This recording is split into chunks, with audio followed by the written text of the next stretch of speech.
जय राधा माधव कुंज बिहारी। जय राधा माधव कुंज बिहारी। जय गोपी जन वल्लभ गिरिवरधारी। जय गोपी जन वल्लभ गिरिवरधारी। यशोदानंदन ब्रज जन रंजन। यशोदानंदन ब्रज जन रंजन। यमुना तीरावनचारी। यमुना तीरावनचारी। जय राधा माधव कुंज बिहारी। जय राधा माधव कुंज बिहारी। जय गोपी जन वल्लभ गिरिवरधारी। गोपी जन वल्लभ गिरिवरधारी। यशोदानंदन ब्रज जन रंजन। यशोदानंदन ब्रज जन रंजन। यमुना तीरावनचारी। यमुना तीरावनचारी। जय राधा माधव कुंज बिहारी। हरे कृष्णा कृष्णा कृष्णा हरे हरे। हरे राम राम राम हरे हरे। हरे कृष्णा कृष्णा कृष्णा हरे हरे। हरे राम राम राम हरे हरे। हरे कृष्णा कृष्णा कृष्णा हरे हरे। हरे राम राम राम हरे हरे। जय प्रभुपाद जय प्रभुपाद। प्रभुपाद शिल प्रभुपाद। प्रभुपाद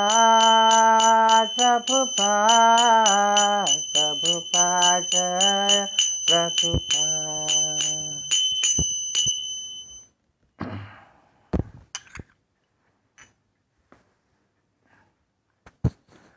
ओम नमो भगवते वासुदेवाय। ओम नमो भगवते वासुदेवाय। ओम नमो भगवते वासुदेवाय। नारायणं नमस्कृत्यं नरं चैव नरोत्तमं देवीं सरस्वतीं व्यासं ततो जयमुदीरयेत्। नष्टप्रायेषु अभद्रेषु नित्यं भागवत सेवया भगवती उत्तमा श्लोके भक्तिर्भवति नैष्ठिकी। कृष्णाय वासुदेवाय देवकीनन्दनाय च नन्दगोपकुमाराय गोविन्दाय नमो नमः।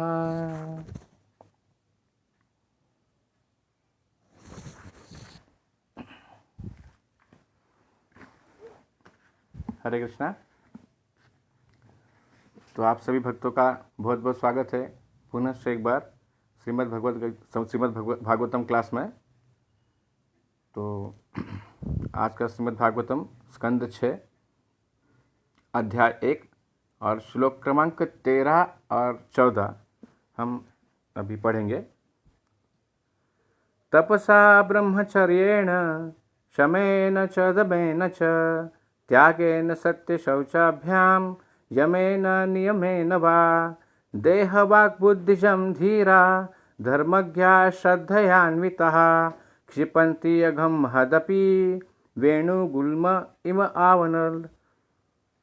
तपसा ब्रह्मचर्येण शमेन च दमेन च त्यागेन सत्यशौचाभ्याम यमेन नियमेन वा देहावाक्बुद्धिजं धीरा धर्मज्ञा श्रद्धयान्वितः क्षिपन्ति अहं महदपि वेणुगुल्मम् इव नलः।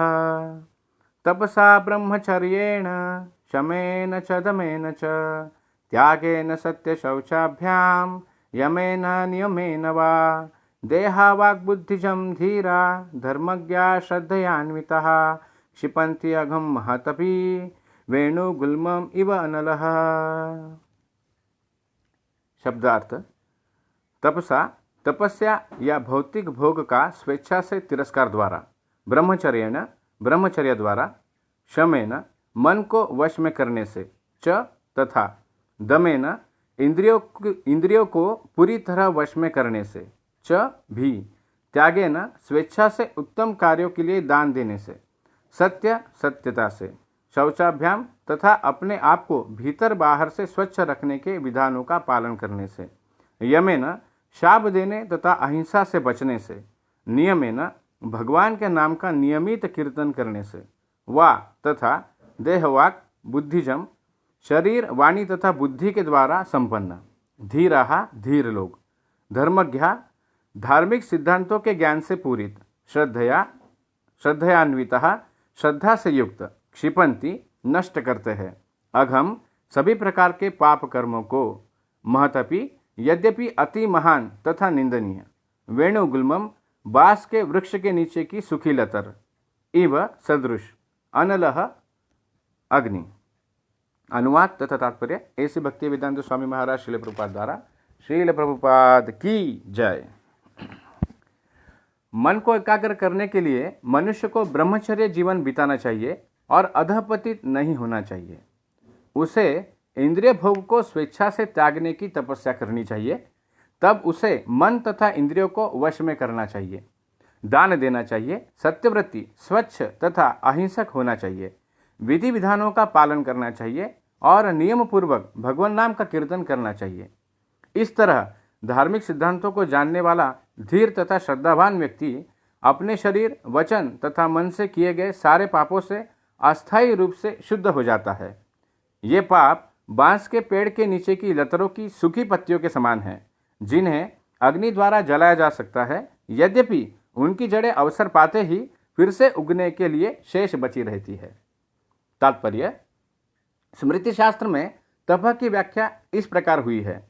मनसस्य इंद्रियाणां च एकाग्रम परमम तप अवसर।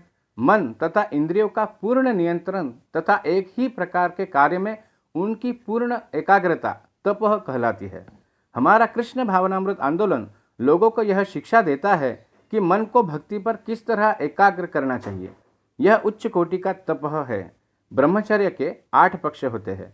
मनुष्य को न तो स्त्रियों के बारे में सोचना चाहिए, न यौन जीवन की चर्चा करनी चाहिए, न स्त्रियों के साथ क्रीड़ा करनी चाहिए, न स्त्रियों की ओर कामुक होकर देखना चाहिए, न उनसे घनिष्ठतापूर्वक बातें करनी चाहिए, न संभोग में रत होने का निर्णय लेना चाहिए, न ही यौन जीवन के लिए कभी प्रयास करना चाहिए। मनुष्य को स्त्रियों के बारे में सोचना या उनकी ओर ताकना तक नहीं चाहिए। बातें करना तो दूर रहा, इसे ही उच्च कोटि का ब्रह्मचर्य कहते हैं। यदि कोई ब्रह्मचारी या सन्यासी एकांत में किसी स्त्री से बात करता है तो स्वाभाविक है कि बिना किसी के जाने ही यौन जीवन की संभावना बनी रहती है। इसलिए पूर्ण ब्रह्मचारी इसके विपरीत अभ्यास करता है। यदि वह पूर्ण ब्रह्मचारी है तो वह बहुत आसानी से मन तथा इंद्रियों को वश में कर सकता है, दान दे सकता है, सत्य बोल सकता है आदि आदि। किंतु प्रारंभ में उसे जीभ तथा खाने पर नियंत्रण करना होगा। भक्ति मार्ग में मनुष्य को सर्वप्रथम जीभ को नियंत्रित करके दृढ़तापूर्वक विधि विधानों का पालन करना चाहिए। सेवान्मुखे ही जिह्वादौ स्वयमेव स्फुरत्यधः। जीभ को वश में किया जा सकता है यदि मनुष्य हरे कृष्ण महामंत्र का कीर्तन करे, कृष्ण से संबंध विषयों के अतिरिक्त अन्य किसी विषय पर न बोले तथा ऐसी किसी वस्तु का आस्वादन न करे जो कृष्ण को अर्पित न की गई हो। यदि वह इस तरह जीव को वश में कर सकता है तो ब्रह्मचर्य तथा अन्य शुद्ध करने वाली प्रक्रियाएं स्वतः ही पीछे पीछे चलेंगी। अगले श्लोक में बतलाया जाएगा कि भक्ति का मार्ग परम पूर्ण है, अतएव यह कर्म मार्ग तथा ज्ञान मार्ग से श्रेष्ठतर है। वेदों से उदाहरण देते हुए श्रील वीर राघव आचार्य बतलाते हैं कि जितनी पूर्णता से संभावित हो व्रत रखना तपस्या में सम्मिलित हो जाता है। तपसा नाशकेन। श्रील रूप गोस्वामी ने भी अत्याहार अर्थात अधिक भोजन करने को आध्यात्मिक जीवन की प्रगति में बाधक बतलाया है।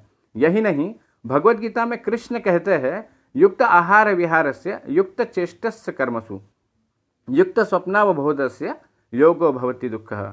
जो खाने सोने मनोरंजन तथा काम करने की आदतों में नियमित रहता है वह योगाभ्यास द्वारा समस्त भौतिक क्लेशों को कम कर सकता है। श्लोक 14 में धीरः शब्द अत्यंत महत्वपूर्ण है। इसका अर्थ है जो सभी परिस्थितियों में अविचल रहते हैं। भगवत गीता 2:14 में कृष्ण अर्जुन को बताते हैं मात्रा स्पर्शस्तु कौन्तेय शीतोष्ण सुख दुखदा आगम पाइन नित्या तान स्थितिक्षस्व भारत। हे कुंती पुत्र, सुख तथा दुख का क्षणिक उदय तथा कालक्रम में उनका अंतर्धान होना सर्दी तथा गर्मी की ऋतुओं के आने जाने के समान है। हे भरतवंशी, वे इंद्रिय बोध से उत्पन्न होते हैं और मनुष्य को चाहिए कि अविचल भाव से उनको सहन करना सीखे। भौतिक जगत में अनेक उलझने आती है, आध्यात्मिक, अधिदैविक तथा अधिभौतिक। जिस व्यक्ति ने सभी परिस्थितियों में इन संकटों को सहन करना सीख लिया है वह धीर कहलाता है। श्रीमद् भागवतम की जय। श्रील प्रभुपाद की जय। ओम अज्ञानतिमिरन्धस्य ज्ञानाञ्जनशलाकया चक्षुरुन्मीलितं येन तस्मै श्रीगुरुवे नमः। श्रीचैतन्यमनोभीष्टं स्थापितं येन भूतले स्वयं रूपकधा मह्यं ददाति स्वपदान्तिकं। वन्देऽहं श्रीगुरोः श्रीयुतापदकमलं श्रीगुरुं वैष्णवांश्च श्रीरूपं साग्रजातं सहगण रघुनाथान्वितं तं सजीवं साद्वैतं सावधूतं परिजनसहितं कृष्णचैतन्यदेवं श्रीराधा कृष्णपादान् सहगण ललिता श्रीविशाखान्वितांश्च। नमः ओं विष्णुपादाय कृष्णप्रेष्ठाय भूतले श्रीमते भक्तिवेदान्त स्वामी नितिनामिने। नमस्ते सारस्वते देवे गौरवाणी प्रचारिणे निर्विशेष शून्यवादी पाश्चात्य देशतारिणे। जय श्री कृष्ण चैतन्य प्रभु नित्यानंद श्री अद्वैत गदाधर श्रीवासादि गौर भक्तवृंद। हरे कृष्णा कृष्णा कृष्णा हरे हरे, हरे राम राम राम हरे हरे।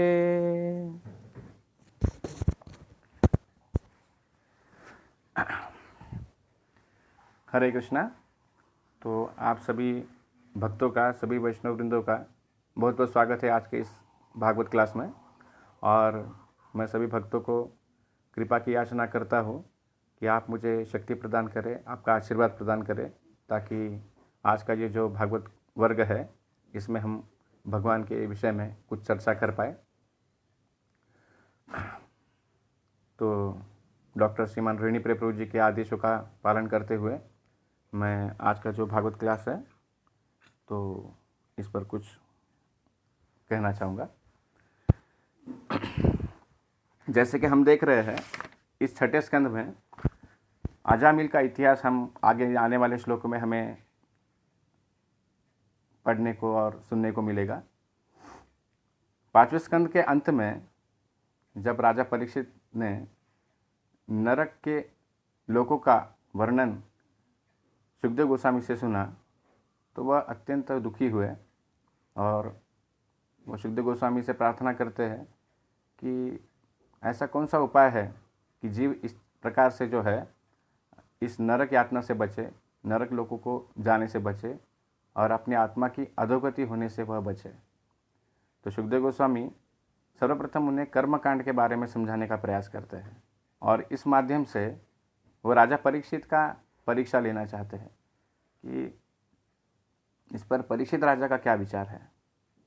तो पहले वह कहते हैं कि राजा, कर्म से कर्म काटा जाता है, तो पहले उन्हें कर्म कांड में नियुक्त करने का वो सोचते हैं, लेकिन राजा कहते हैं कि नहीं, मुझे नहीं करना है, मुझे कर्म कांड पर मुझे मतलब विचार नहीं करना है। तो सुखदेव गोस्वामी अत्यधिक प्रसन्न होते हैं और फिर उन्हें वहाँ से आके ज्ञान कांड पे लाते हैं, ज्ञान के स्तर पर लाते हैं और वो कहते हैं कि वेद अध्ययन और बाकी इतर चीज़ें और प्रायश्चित के माध्यम से जो है हम इस पापमय कृत्यों से बच सकते हैं। लेकिन फिर भी परीक्षित महाराज को संतोष नहीं मिलता है। उनकी जो तीव्रता है वो देखकर सुखदेव गोस्वामी अत्यंत प्रसन्न होते हैं।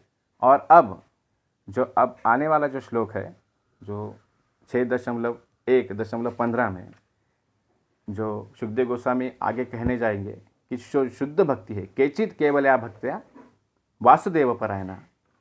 तो भगवान कृष्ण की जो शुद्ध भक्ति है, उनके प्रति जो शुद्ध भक्ति है, वो किस प्रकार से समस्त पापों को नष्ट करती है, समूल नष्ट कर देती है, ये अब वो आगे आने वाले श्लोकों में बताएंगे। उसके पहले की पार्श्वभूमि जो है वो इन 2 श्लोकों में सुखदेव गोस्वामी परीक्षित राजा को बता रहे हैं।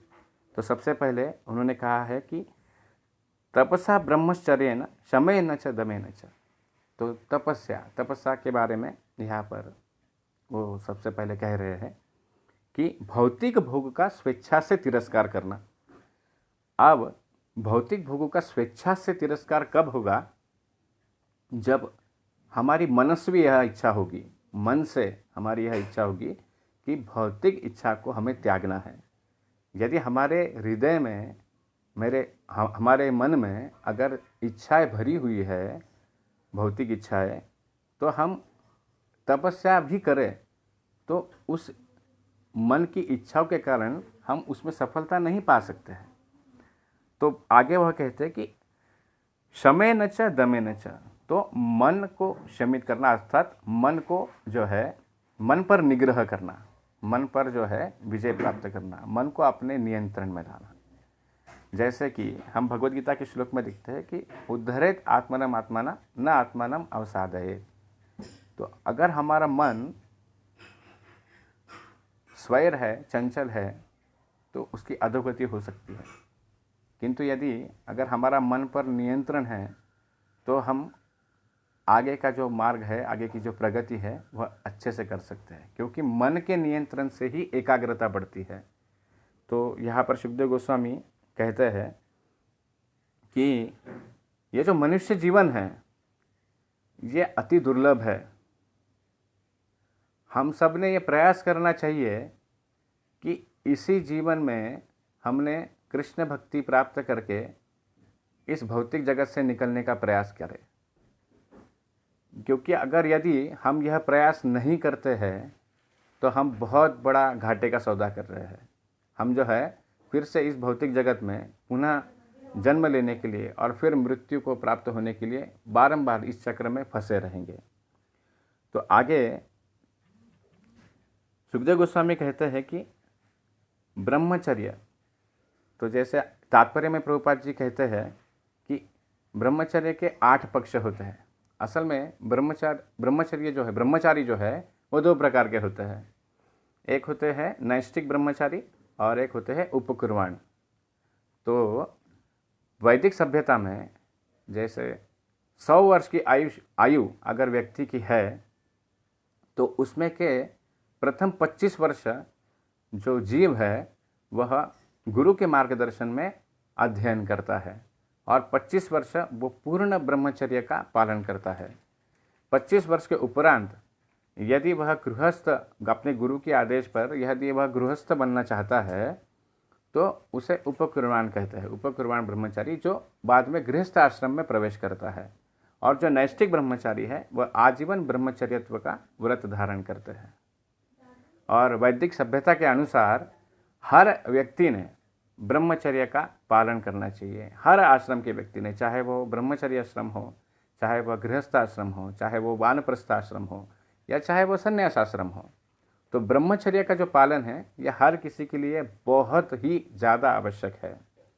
क्योंकि जो सामान्यतः हमारी जो वैदिक सभ्यता बनाई गई है, इसमें 100 वर्ष का अगर हम एक आयु, क्या कहते हैं उसे, एवरेज अगर माना जाए, तो 25 वर्ष जो है यह ब्रह्मचर्य आश्रम होता है, 25 वर्ष यह गृहस्थ आश्रम होता है, 25 वर्ष यह वानप्रस्थ आश्रम होता है, और अंत के 25 वर्ष संन्यास आश्रम होता है। तो 75 वर्ष जो है व्यक्ति ने ब्रह्मचर्य का पालन करना चाहिए, और केवल 25 वर्ष गृहस्थ आश्रम के लिए दिए है।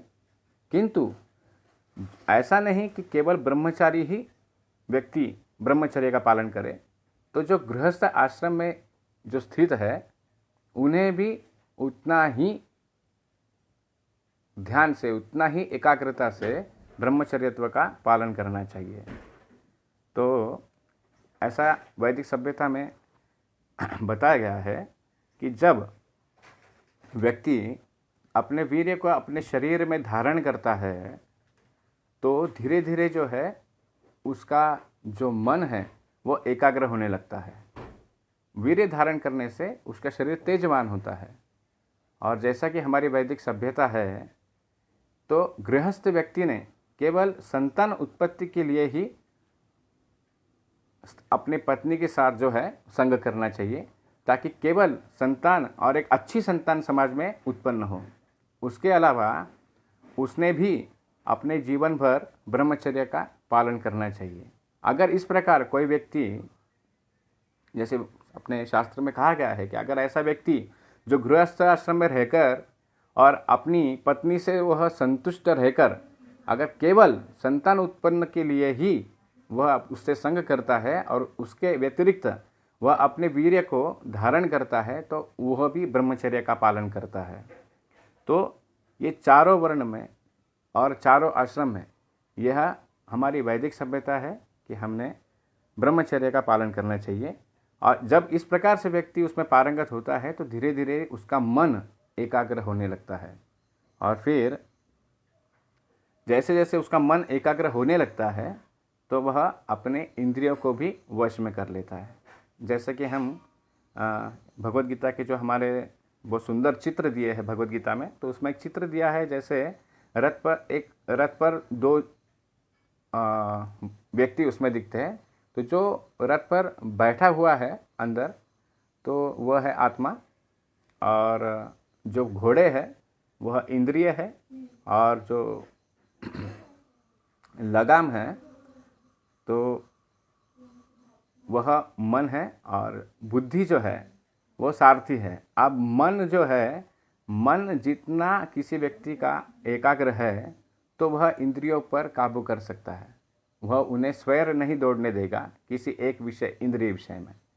तो इस चित्र से भी हमें काफ़ी सारी चीज़ें पता चलती है कि मन की एकाग्रता ये कैसे आवश्यक है। और जैसे कि अभी हमने चर्चा किया कि व्यक्ति अगर अपने शरीर में अपने वीर्य को धारण करता है, ब्रह्मचर्यत्व का पालन करता है, तो वह सहज ही इस विधि से अपने इंद्रियों को और अपने मन को वह नियंत्रण में कर सकता है। प्रभुपाद जी आगे कहते हैं कि व्यक्ति ने सत्यव्रती और अहिंसक भी होना चाहिए। तो देखिए, प्रभुपाद जी जब इस संसार में प्रचार कर रहे थे, तो उस वक्त उन्होंने 4 नियम बनाए, और जिसमें उन्होंने सबसे ऊपर अहिंसा परमो धर्मा अर्थात नो मीट ईटिंग, मांसाहार वर्ज्य, ये उन्होंने सबसे पहला नियम रखा। वह इसलिए क्योंकि उन्होंने देखा संसार में समस्त जीव अपनी जिह्वा की तुष्टि के लिए बहुत प्रचुर मात्रा में पशु का वध कर रहे हैं। और कई तो ऐसे राष्ट्र है, कई तो ऐसे देश है जो मन उनका करता है, ऐसे पशु को, ऐसे कीटक को वो मारकर अपनी जिह्वा की तुष्टि के लिए उन्हें खाते हैं। तो प्रभुपाद जी ने अपने प्रचार अभियान में सबसे प्रथम बात रखी कि अहिंसक होना चाहिए, व्यक्ति ने मांसाहार नहीं करना चाहिए। तो साथ ही साथ सत्यव्रती, जैसे प्रभुपाद कहते थे कि प्रभुपाद के जो नियम है उसमें वह उन्होंने दिया है कि व्यक्ति ने कोई जुआ, नो गैम्बलिंग, जुआ नहीं खेलना चाहिए। तो अगर व्यक्ति सत्यवादी है तो वो उसकी संभावना रहती है कि वो जुआ नहीं खेलेगा, क्योंकि जुआ खेलने वाला व्यक्ति कभी सत्य बोल नहीं सकता है। इसीलिए प्रभुपाद जी ने एक सत्यव्रती कहा है, एक अहिंसक कहा है। और प्रभुपाद जी आगे कहते हैं कि मौन,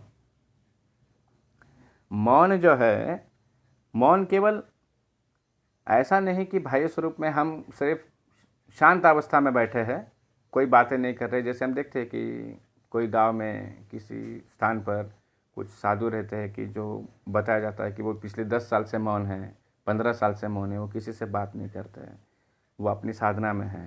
प्रभुपाद जी कहते हैं कि मौन का वास्तविक अर्थ है कि वह कृष्ण के चर्चा के अलावा और कुछ ना करे, तो उससे वास्तविक मौन कहते हैं। यदि व्यक्ति अपनी जिह्वा का प्रयोग भगवान की गुणगान के लिए करता है तो यह सर्वोत्कृष्ट मौन है, क्योंकि जो मानवीय जिह्वा होती है वो दो चीज़ों में हमेशा संलग्न रहती है, एक तो खाने के प्रति और या तो फिर प्रजल्प के प्रति। अगर हम देखते हैं समाज में कि जब दो लोग आकर बैठ जाते हैं तो यदि वह भक्त नहीं है तो वो राजकारण पर, आड़ोस पड़ोस में, नौकरी के बारे में, भविष्य के बारे में, अपने पति के बारे में या अपनी पत्नी के बारे में या फिर अपने बच्चों के बारे में कई देर तक की जो है प्रजल्प करते रहते हैं। कई चीज़ें ऐसे होती है जो निंदा करने लगते हैं, किसी को नाम रखने लगते हैं। और यदि वह भक्त है तो जैसे वो दोनों आपस में मिलते हैं तो वह कृष्ण की कथा, कृष्ण पर चर्चा करने लगते हैं। तो जीवा का यह एक काम है। और दूसरा काम है खाना। कभी कभी हम देखते हैं कि संसार में कुछ लोग ऐसे होते हैं कि उन्हें देखकर ऐसा लगता है कि वो कहते हैं ना कि कुछ लोग जीने के लिए खाते हैं और कुछ खाने के लिए जीते हैं। तो प्रभुपाद जी कहते हैं कि ऐसे जो व्यक्ति होते हैं जो अति आहार करते हैं तो स्वाभाविकतः उनकी जो प्रवृत्ति है वो इंद्रिय तृप्ति में लग जाती है। ऐसे जो लोग हैं वह इंद्रिय तृप्ति में ही ज़्यादा ध्यान देने लगते हैं। तो इसके कारण उनकी जो आध्यात्मिक प्रगति है वह रुक जाती है। तो हमने सदा ये ध्यान देना चाहिए कि इस जीवा का उपयोग जो है ये इन दो चीज़ों में हमेशा रखना चाहिए कि हमें अपने खाने पर नियंत्रण चाहिए और साथ ही साथ जब भी हम बोले तो हमेशा कृष्ण का ही स्मरण करें। हरे कृष्णा कृष्णा कृष्णा हरे हरे, हरे राम राम राम हरे हरे।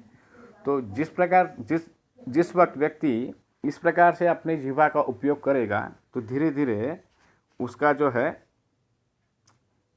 अंतर्बाह्य जो है शुद्धिकरण का प्रक्रिया शुरू हो जाती है। अब यह हो गया धार्मिक सिद्धांत के बारे में। और आगे फिर तात्पर्य में अनुवाद में प्रभुपाद जी कहते हैं कि उस व्यक्ति ने नियम पूर्वक भगवान नाम का कीर्तन करना चाहिए। जैसे अभी हमने देखा कि जीवा का उपयोग जो है वह भगवान के स्तुति में, भगवान के कीर्तन में करना चाहिए। और इस प्रकार हम धीरे धीरे भक्ति के ओर अग्रसर होने लगते हैं। कुछ स्तुति के बारे में हम देखेंगे कि जैसे राजा कुलशेखर ये अपनी स्तुति में कहते हैं कि कृष्ण त्वदीय पदपंकज पंजरांतम अद्यैव मे विशतु मानस राजहंस प्राण प्रयाण समये कफवात पित्ते कंठावरोधन विदधो स्मरणम कुतस्ते। तो राजा कुलशेखर ये भगवान से प्रार्थना कर रहे हैं कि हे भगवान, इस समय मेरे मन रूपी राजहंस को अपने चरण कमल के डंठल के जाल में प्रवेश करने दे।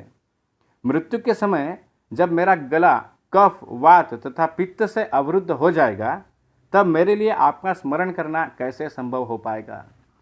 देखिए, समाज में हमें ऐसे कई लोग मिलते हैं कि जब वो देखते हैं कि कोई बहुत ही कम आयु से कृष्ण की भक्ति में लगा हुआ होता है, जैसे अभी हम अपने मंदिर में भी देखते हैं कि बहुत से छोटे बच्चे हैं, बहुत से ऐसे अभी की यूथ जनरेशन है जो बहुत ही कम आयु से वह कृष्ण भक्ति में लगे हैं। उनके जो माता पिता के संस्कार उन्हें मिले हैं, उनके माता पिता के द्वारा जो भक्ति उन बच्चों को मिली है, तो ऐसे बच्चे बहुत सहज ही कृष्ण के प्रति आकृष्ट हो जाते हैं और बचपन से ही वो कृष्ण की सेवा में अपने आप को नियुक्त कर लेते हैं।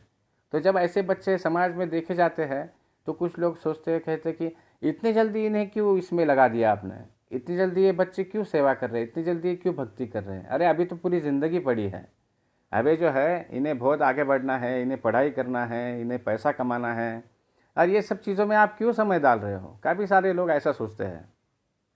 लेकिन यहाँ पर हम राजा कुलशेखर की जो स्तुति है इस पे से हम समझ पाएंगे कि वो भगवान से कह रहे हैं कि जो मेरा मन है, ये मन रूपी राजहंस को आपके चरण कमल के डंठल के जाल में प्रवेश करने दे।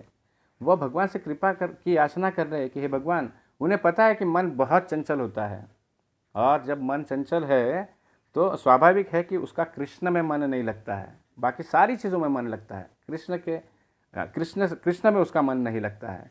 तो राजा कुलशेखर जो है वो केवल कृपा की याचना भगवान से कर रहे हैं कि वो भगवान से कृपा की याचना कर रहे हैं कि कृपया आप जो है मेरे मन को आपके चरण कमलों में लगाएं, और जब मेरा मन इस चरण कमलों में लगेगा तो मैं ठीक से आपका स्मरण कर पाऊंगा, क्योंकि जब मुझे बुढ़ापा आएगा, मेरा शरीर जर्जर हो जाएगा। बहुत सारे लोग कहते हैं कि यार ये तो भक्ति बुढ़ापे की वस्तु है, ये तो बुढ़ापे में करनी चाहिए। अभी तो क्या है, अभी तो बहुत समय बाकी है। लेकिन जब बुढ़ापा असल में आता है तब हाथ थरथराने लगते हैं, पाँव लड़खड़ाने लगते हैं, ठीक से चलना नहीं आता है। आजकल तो जो है ऐसा जीवन का स्तर इस तरह से घट गया है, जैसे कि आज हम अभी ब्रह्मचर्यत्व के ऊपर बात कर रहे थे, तो आजकल टीवी पर, मीडिया में, न्यूज़पेपर में, हर जगह पर विषय वस्तुओं पर इतना ज़्यादा फोकस किया गया है, इतना ज़्यादा उस पर ध्यान केंद्रित किया गया है कि कम आयु में ही बच्चे जो है इन चीज़ों में आकृष्ट हो जा रहे हैं, जो ऐसे भौतिक कार्यकलापों में लगे हैं, और उसके कारण उनका जो मन है वह इन विषय जीवन में प्रवृत्त हो रहा है। और विषय जीवन में प्रवृत्त होने के कारण जो उनका जो तेज है, उनकी जो शक्ति है, वो दिन प्रतिदिन नष्ट हो रही है। तो यह जो वीर्य है, ये जब वो शरीर में वो धारण नहीं कर पाते आजकल के बच्चे, तो आगे चल के हम देखते हैं कि जब बुढ़ापा आता है तो ऐसे बच्चों को बहुत ज़्यादा बीमारी से, या फिर जैसे अबव 50 के बाद में बहुत सारे डिसीजेस उनको शुरू हो जाते हैं। तो कुछ लोग सोचते हैं कि हम बुढ़ापे में भक्ति करेंगे, लेकिन जो कुछ पूर्व काल में उन्होंने जो कुछ अपनी जो शक्ति है वो व्यर्थ में गंवाई है, आज वो जो है ठीक से चल भी नहीं पाते, बहुत सारी बीमारियों से जूझते रहते हैं, और फिर सोचते हैं कि अब मेरा क्या होगा, अब मेरा कौन करेगा, अब मुझे ये बीमारी है, अब मुझे वो बीमारी है, और इसी में ही वह समय डालते हैं। और ऐसे समय पर जब उन्हें कोई कहता है कि कृष्ण का नाम लो, तो बोलते हैं अरे खाए का कृष्ण बाबा, देखो मैं इतनी मुसीबत में हूँ, मेरा का कृष्ण मदद कर रहा है क्या। क्योंकि उसके जो जीवा है उसे कभी कृष्ण का जो नाम लेने का आदत नहीं पड़ा है। अगर वह बचपन से यह आदत अपने आप को लगा लेता तो अंत में जो है वो निश्चित ही भगवान की भक्ति करता है। इसलिए काफ़ी लोग जो कहते हैं कि यह बुढ़ापे में करने की वस्तु है, तो यहाँ पर राजा कुलशेखर कहते हैं कि जब मेरा जो गला है वह कफ और वात और पित्त से भर जाएगा, कफ से वो कफ वात तथा पित्त से वो अवरुद्ध हो जाएगा, भर जाएगा। देखते हैं हम काफ़ी बूढ़े लोग रात में बहुत खांसते हैं, उन्हें खास कर रात भर नींद नहीं आती है, ना उन्हें नींद आती है ना उनके साथ वालों को नींद आती है। तो ये स्वाभाविक बहुत लोगों की अवस्था है। हम भी जब बूढ़े होंगे तो यही अवस्था हमारी भी होगी कि जब हमारा गला कफ से अवरुद्ध हो जाएगा तो हमारे मुख से कृष्ण का नाम नहीं निकलेगा। हाँ, यदि अगर हमें पहले से उस जीवा को उसका सराव, उसका जो मतलब प्रयास करने की रोज़ कृष्ण का नाम लेने की आदत होगी तो ही यह संभव हो पाएगा। तो इसलिए वह भगवान से प्रार्थना कर रहे हैं। और अगले श्लोक में राजा कुलशेखर कहते हैं, चेतन चिंतय कीर्तय स्वरसने नम्री भवत्वं शिरो हस्तावंजलि संपुटम रचयतम वंदस्व दीर्घम वपु आत्मन संश्रय पुंडरीक नयनम नागाचलेन्द्र स्थितम धन्यम पुण्यतमम तदैव परमम दैवम ही सत्सिद्धये।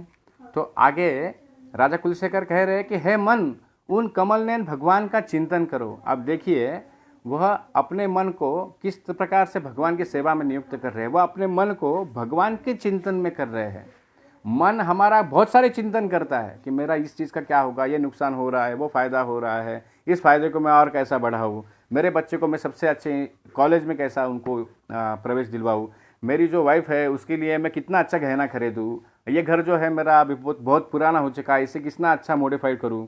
तो इन सारी चीज़ों में व्यक्ति का चिंतन होते रहता है, लेकिन वह भगवान के प्रति चिंतन नहीं करता है। तो राजा कुलशेखर, वो स्वयं राजा है, उन्हें कोई चीज़ की कमी नहीं है, फिर भी वह भगवान से प्रार्थना कर रहे हैं कि मेरा मन उनके कमल नयन जो है भगवान का चिंतन करो, जो पर्वताकार अनंत नाग पर लेटे हैं, जो शेष शैया पर भगवान लेटे हैं, उनका स्मरण करने का, उनका चिंतन करने का यहाँ पर राजा कुलशेखर भगवान से प्रार्थना कर रहे हैं। साथ ही साथ वह अपनी जीवा से कह रहे हैं कि हे जीव, तुम उनकी महिमा का गायन करते रहो।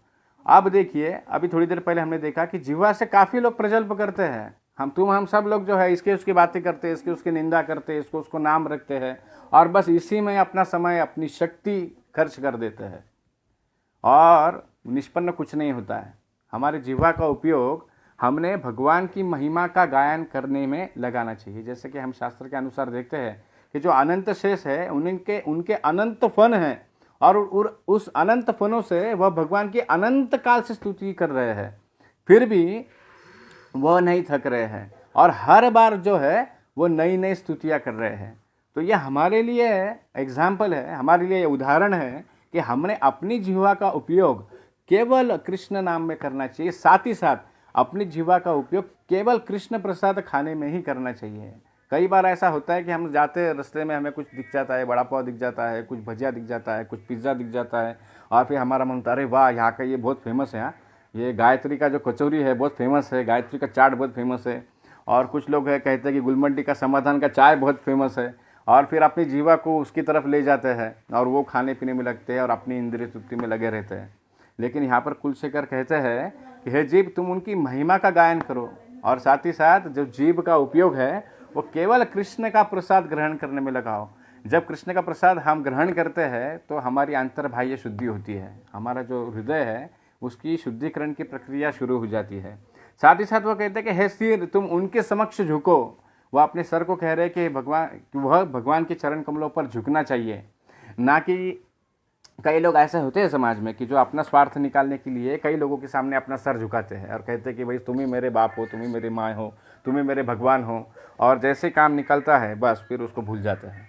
तो वो यहाँ पर राजा कुलशेखर कह रहे हैं कि मेरा जो सर है, मेरा जो मस्तक है, वो उनको कह रहे हैं कि आप भगवान की शरण कमलों में झुको, वहीं पर जो है आपको आश्रय प्रदान होगा। और वो कहते हैं कि हे हाथों, अपनी हथेलियाँ जोड़कर उनकी प्रार्थना करो। तो इन हथेलियों का जो उपयोग है वो उनकी प्रार्थना में। साथ ही साथ हम जैसे अम्बरीश महाराज का भी चरित्र देखते हैं तो वो कहते हैं कि अपने जो हाथों का जो उपयोग है वह मंदिर मार्जन, जैसे चैतन्य महाप्रभु ने हमें शिक्षा दी है कि अपने हाथों से भगवान का मंदिर मार्जन करने में, उनका जो मंदिर का स्वच्छता करने में हमने उपयोग करना चाहिए। अपने जो पाँव का जो उपयोग है वह हमने तीर्थ क्षेत्रों में जाने में, मंदिर में जाने के लिए करना चाहिए। साथ ही साथ वो कह रहे हैं हे शरीर, तुम उन्हें दंडवत प्रणाम करो। ये जो शरीर भगवान के द्वारा हमें प्राप्त हुआ है, अपने माता पिता के द्वारा जो भौतिक शरीर हमें प्राप्त हुआ है, तो राजा कुलशेखर कहते हैं कि इस शरीर को वह भगवान के सेवा में दंडवत प्रणाम करने में लगा रहे हैं। जैसे कि अम्बरीश महाराज के भी उदाहरण में हम देखते हैं कि वो उन्होंने अपने शरीर को भक्तों के स्पर्श में, अर्थात भक्तों की सेवा में, जो कृष्ण के भक्त होते हैं उनकी सेवा में, उनके स्पर्श में उन्होंने अपना जो हाथों का उपयोग किया है, अपने शरीर का उपयोग किया है, उनको आलिंगन करने के लिए, जो भक्त है कृष्ण के, उनकी सेवा करने के लिए, उनके चरण, जैसे जो शुद्ध वैष्णव होते हैं उनके चरण पखारने के लिए। तो इस प्रकार से जो है उनके शरीर को जो है उपयोग वो करते हैं। और हे हृदय, उनकी पूर्ण शरण लो। हमारे हृदय में असीम इच्छाएं होती है, असीम इच्छाएं, और यहाँ पर कुलशेखर कहते हैं कि हे हृदय, उनकी पूर्ण शरण लो। तो हृदय से हमने भगवान को अपने आप को समर्पित करना है, यह वह आगे कहते हैं। और वह कहते हैं कि वे परमेश्वरी सर्वोच्च विग्रह है, एकमात्र वे ही पूर्ण मंगलकारी और परम विशुद्धकारी है, वे ही शाश्वत सिद्धि के प्रदायक है।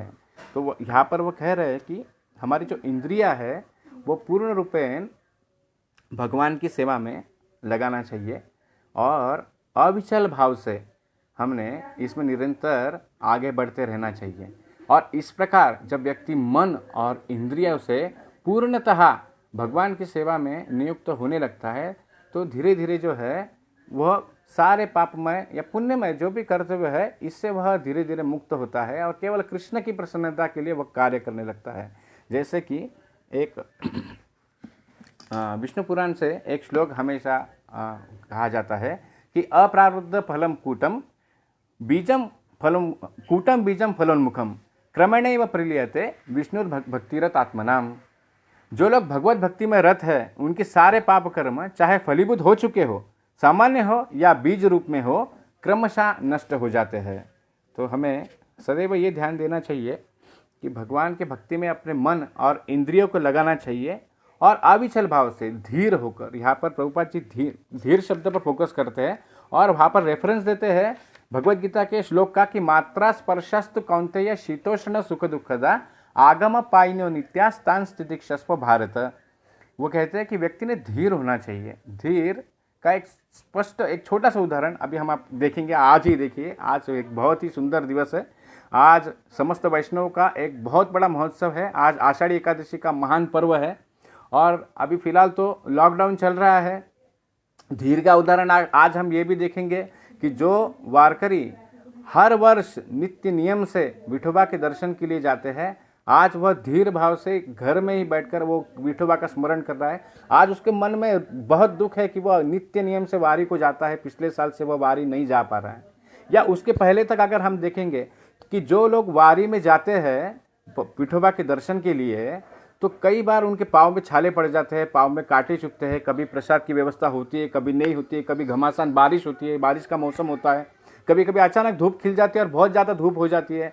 वो नंगे पाँव चलते हैं, कई बार जो है उनके पास ठीक से वस्त्र नहीं होते हैं। लेकिन ये सब कुछ वह केवल अपने भगवान की प्रसन्नता के लिए और उनके मिलन की तुष्टि के लिए, उनके अपने हृदय में जो भगवान से मिलने की जो उनकी उत्सुकता होती है वह इतनी तीव्र होती है कि ये बाकी सारे चीज़ों पर वह विजय प्राप्त कर लेते हैं। और रोज जो है वो धीरे धीरे पंढरपुर की ओर जो है प्रस्थान करते हैं और आषाढ़ी एकादशी के दिन वो भगवान के केवल एक दृष्टि के लिए वह अपना पूरा प्राण जो है वह अपने हृदय में, अपने आंखों में लाकर वो खड़ा कर लेते हैं कि बस एक बार मेरे विठोबा के दर्शन हो जाए। तो ये एक धीर व्यक्ति का उदाहरण है। साथ ही साथ एक प्रैक्टिकल और उदाहरण हम देखेंगे कि जब माघ मास रहता है, माघ मास में बहुत ठंड होती है। स्पेशली जो उत्तर भारत है, यहाँ पर जैसे प्रयाग वगैरह जो क्षेत्र है, यहाँ पर बहुत कड़ाके की ठंड होती है। और ऐसे ठंड में भी जो ब्रह्मचारी होते हैं वह 3 बार स्नान करते हैं। तो ऐसे धीर व्यक्ति होते हैं। साथ ही साथ जो घर में हमारे गृहिणी होती है, वो जब बहुत ठंड होती है उसमें भी घर में प्रसाद बनाती है, तो उस वक्त उसे सुख का अनुभव होता है कि चलो बाहर बहुत ठंड है और आज मैं अपने चूल्हे के सामने खड़ी हूँ तो यहाँ मुझे थोड़ा गर्म लग रहा है, अच्छा लग रहा है। लेकिन वही जब गर्मी का मौसम शुरू होता है, उसी गर्मी के मौसम में वही गृहिणी, वही माता, वह फिर से उसी चूल्हे के सामने प्रसाद बनाती है। असल में उसे बहुत तकलीफ होती है उस धुएं से, उस गर्मी से, लेकिन फिर भी वह यह अपना कर्तव्य जानकर सब कुछ करती है और धीर होकर यह सहन करती है। तो यहाँ पर प्रभुपाद जी अपने तात्पर्य में ये श्लोक जो है वह स्पेशली डालते हैं कि धीर होकर व्यक्ति ने यह अविचल भाव से जो है सहन करते हुए धीरे धीरे अपने भक्ति में आगे बढ़ना है।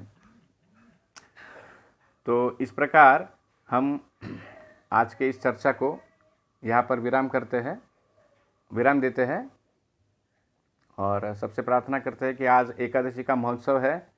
तो जैसे तपस्या के बारे में प्रभुपाद जी ने कहा, तो आज देखिए सारे भक्त जो है एकादशी का व्रत रखते हैं और एकादशी का व्रत रख के वह आज भगवान को प्रसन्न करने का प्रयास करते हैं, ज़्यादा से ज़्यादा नाम जप करके और ज़्यादा से ज़्यादा शास्त्र अध्ययन करके। तो यह भी तपस्या का ही एक उदाहरण हुआ। और इस एकादशी महापर्व की सभी को बहुत सारी शुभकामनाएं। और हम भी प्रयास करेंगे कि अपने जीवन में इसी प्रकार मन को एकाग्र करते हुए धीरे धीरे जो है अपने भक्ति में आगे बढ़ते रहे। हरे कृष्णा कृष्णा कृष्णा हरे हरे, हरे राम राम राम हरे हरे। श्रील प्रभुपाद की जय।